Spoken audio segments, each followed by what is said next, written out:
திறமை என்பது தேடலில் இல்லை, உங்கள் முயற்சியில் வியர்வையில் இருக்கிறது. அந்த முயற்சி 300 வரை சென்றிருக்கிறது. படங்கள் பல வென்றிருக்கிறது. தோற்றத்தில் சாதாரணமாக தெரிந்தாலும் கொடுக்கும் கதாபாத்திரத்தை தன்வசமாக்கி நம்மை சிரிக்க வைப்பதில் இவரே சரித்திரம்.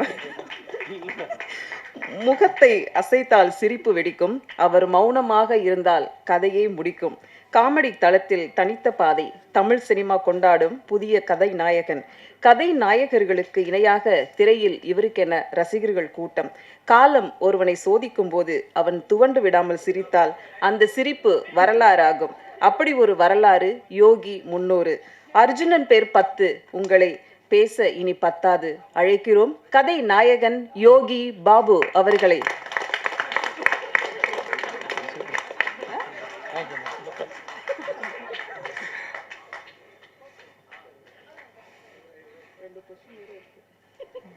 டேய் நீ எதுக்குறாங்க அந்த முன்னாடி பலா. எல்லாருக்கும் வணக்கம். இந்த படத்தில் வாய்ப்பு கொடுத்த ப்ரொடியூசர்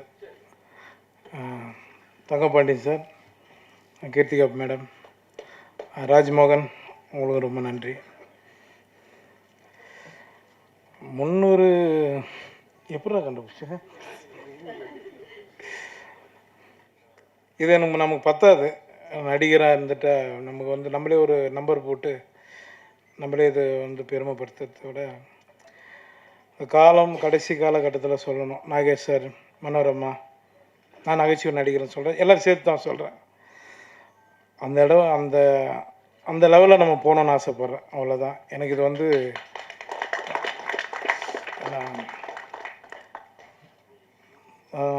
சென்றாயன் ரொம்ப நன்றி. என் சீன் அழுகுற மாதிரி நான் எதுவுமே பண்ணல, ஆனால் சரி பார்க்கலாம், வச்சுருக்கேன் நான் எடிட்டில். அடுத்து மைனா, உங்களுக்கு ரொம்ப நன்றி. அனாமிக்காவா, ராஜ்மோகன், நம்ம வந்து 2016 வந்து நயன்தாரா கூட நடிச்சிட்டோம், சரியா?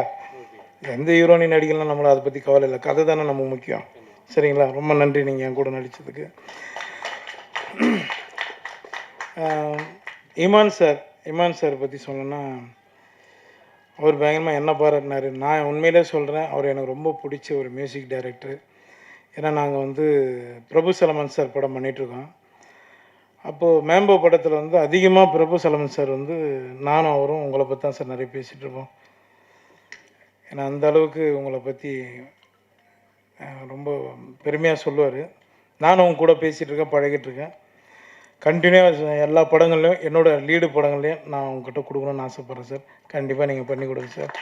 ஏன்னா நான் இந்த படத்துக்கு ரிக்வெஸ்ட் பண்ணேன், அவர்கிட்ட ஒரு சின்ன விஷயத்த ஹெல்ப் பண்ணார். ரொம்ப நன்றி சார். இப்போ காளி ஏன் போஸ்டர் மாதிரியே வச்சுனுங்கிற மூஞ்சி தூக்கம் வந்துச்சா?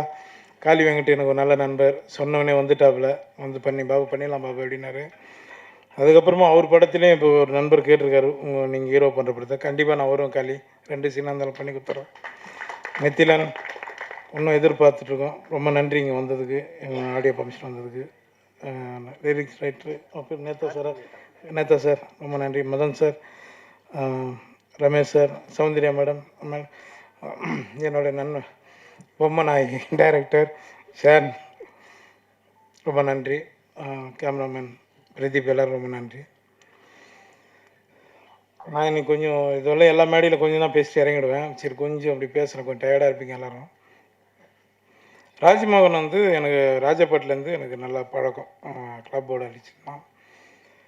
அதுக்கு முன்னாடி நான் அவர் அண்ணன் சுப்பிரமணிய சிவானன் சொன்ன மாதிரி வந்து ஒரு ஆற்காடு பக்கத்தில் ஒரு கிராமம், அந்த கிராமத்தில் எங்கள் தாத்தாவோட பூர்வீகம். நாங்கள் பிறந்ததெல்லாம் எல்லாமே சென்னை வாசி தான். நாங்கள் எல்லாமே வெளியூர்லேருந்து வந்துட்டால் மட்டும் இங்கே வந்து வாய்ப்பு ரொம்ப கஷ்டம் கிடையாது. சென்னையில் பிறந்தவங்களுக்கு ரொம்ப கஷ்டம். நான் இந்த 24 வருஷம் அனுபவப்பட்டிருக்கேன். 2009 வந்து யோகி தான் உங்களுக்கு தெரியும். அதுக்கு முன்னாடி நான் லொல்லு சபா எல்லா சேனல்லையும் ஒர்க் பண்ணியிருக்கேன், எல்லார்கிட்டையும் ஒர்க் பண்ணியிருக்கேன், ஆர்ட் டைரக்டர்கிட்ட ஒர்க் பண்ணியிருக்கேன், நிறைய வேலை பார்த்துருக்கேன். அது என்னோடய வளர்ச்சிக்கு நான் பண்ணி தான் ஆகணும். ராஜ்மோகனை பற்றி நான் சொல்லிடுறேன், அதோட சொல்லிட்டு முடிச்சுக்கலாம். வந்து என்கிட்ட ஒரு முறை கதை சொன்னான். கதை சொல்லிவிட்டு அதுக்கப்புறம் கொஞ்ச நாள் காணாமல் போயிட்டான். இப்போ நான் என்னோட ஆஃபீஸில் உட்காந்துக்கும்போது ராஜ்மோகன் ஞாபகம் வந்தது எனக்கு. இவன் என்ன பண்ணுறான் அப்படின்ட்டு ஒரு நாள் ஃபோன் அடித்து கேட்டேன். ரொம்ப ஒரு 3 வருஷம் இருக்கு மேடம், ஒரு 3 வருஷம் இருக்குல்ல, 3-4 வருஷத்துக்கு அப்புறம் நான் அவனுக்கு ஃபோன் அடித்து என்னடா பண்ணுற அப்படின்னா, ஆனால் இது மாதிரி ஒர்க் பண்ணிகிட்ருக்கேண்ணா சினிமா கொஞ்சம் அப்படின்னு, வாடா படம் பண்ணலான்னு சொல்லி கூப்பிட்டு அதுக்கப்புறம் தான் மீட் பண்ணோம். அது அப்படி தான் இந்த படம் ஆரம்பித்தோம். சரிங்களா? இது வந்து இது மாதிரி நிறைய டைரக்டர், அசிஸ்டன்ட் டைரக்டர் எல்லாருக்குமே நான் ஹெல்ப் பண்ணுறதுக்கு ரெடியாக இருக்கேன். வாங்க, கரெக்டாக பண்ணு. சரிங்களா? எனக்கு வாய்ப்பு கொடுத்ததுக்கு ரொம்ப நன்றி. தேங்க்யூ. என்ன மேடம்? 300 படங்கள்ல நடிச்சிருக்கீங்க. நீங்க நடிக்காத நடிகர்கள், சேர்ந்து நடிக்காத நடிகர்கள் யாரும் இருக்காங்களா? யார் கூட சேர்ந்து நடிக்கணும்னு ஆசைப்படுறீங்க? உங்கள் கூட சேர்ந்து தான் நடிக்கணும். அதுக்கப்புறம் நம்ம நண்பர்கள் நிறைய பேர் கேள்வி கேட்பாங்க, அவங்களெல்லாம் வெள்ளம் போச்சுன்னா போட்டு நம்ம எல்லாம் நடிக்கலாம். கமல் சார்கிட்ட தான் இன்னும் நடிக்கலை, சீக்கிரம் அதுவும் நடக்கும்னு நினைக்கிறேன். கமல் சார் நடிக்கணும். சார், இந்த 300 படங்களை நடிச்சதுக்கு வந்து உங்களோட தெய்வ பக்தியும் ஒரு காரணமா எடுத்துக்கலாமா? அது நான் தான் எடுத்துக்க முடியும். பார்க்குறேன், நீங்கள் எப்படி எடுத்துக்க முடியும்? தெய்வ பக்தின்றது எல்லாருமே எல்லா மதம் எல்லாரும் ஆளுங்களும் எல்லாரும் அவங்களும் கும்பிட்டுட்ருக்காங்க, அவ்வளோதான். நான் முருகனை வேண்டுறேன், எனக்கு பெரிய நம்பிக்கை இருக்குது, அதனால் கடவுளை என்னை காப்பாற்றுறான், அவ்வளோதான். 300ன்றது ஒரு வேளை அதிகமாக சொல்லலாம், 3000 கூட ஆகலாம். ஹீரோயின் பற்றி 2 வார்த்தை சொல்லுங்களேன். ஹீரோனி தான் ரிவீட்டுன்ட்டு போயிட்டாங்க.